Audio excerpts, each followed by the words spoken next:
Jim. Right now, Jim's job is really just to hold Scott in a position that he can repeat the mechanics over and over. So Jim's going to actually have to give Scott a decent amount of resistance. Unless he pulls that. So now we're going to have Scott go into his lean, and he's got to trust Jim here. And all I want Scott to do is march. Punch the knee forward and drive back. Good, and you can give him a little more. There you go, so he's successful with it. There we go. Punch and drive. Chest up. Punch the right foot out in front a little more. Yep. Did you guys see what I did there? By just changing his right foot angle and rest. So his left side, this is pretty consistent. You'll see this with our athletes.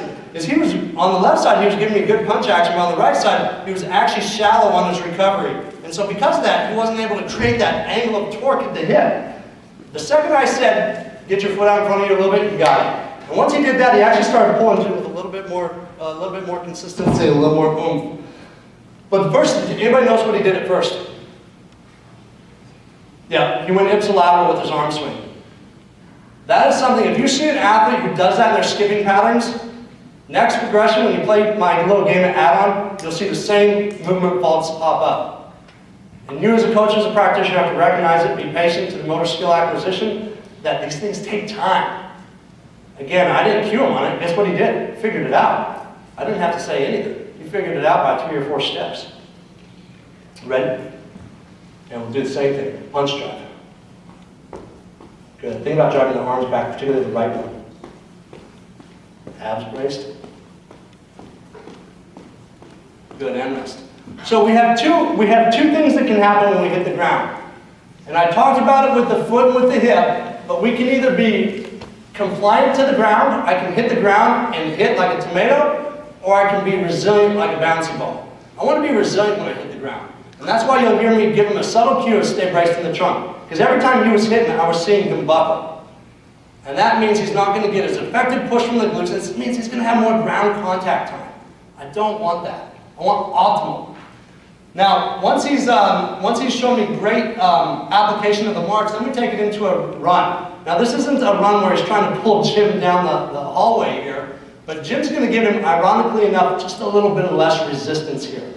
Just a little bit less. Scott's going to go into his lean, and you don't have to throw on the ground. I didn't take it to you with the press.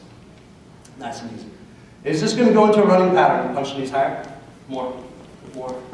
There we go. And walk it back. So you go ahead and walk it back. That'll be your built-in rest. I'm going to actually have him lean a little bit more. I'm going to have Jim give just a little bit more resistance, because this really is on this guy.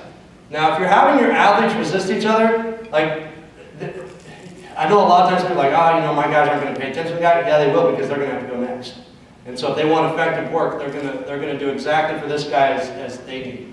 So Scott's going to get into a little bit of lean. And now here's what I'll say. I won't tell him when to go. When he feels that break point, he's going to start. Think about punching the knee forward and driving back. Punch forward, drive back. More.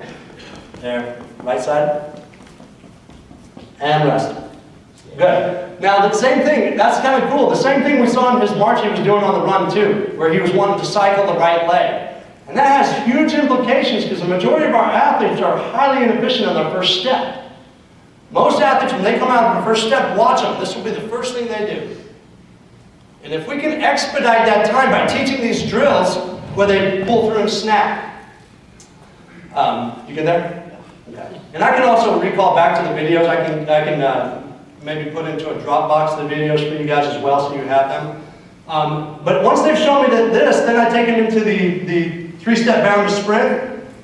I'll do that. You can take that off now.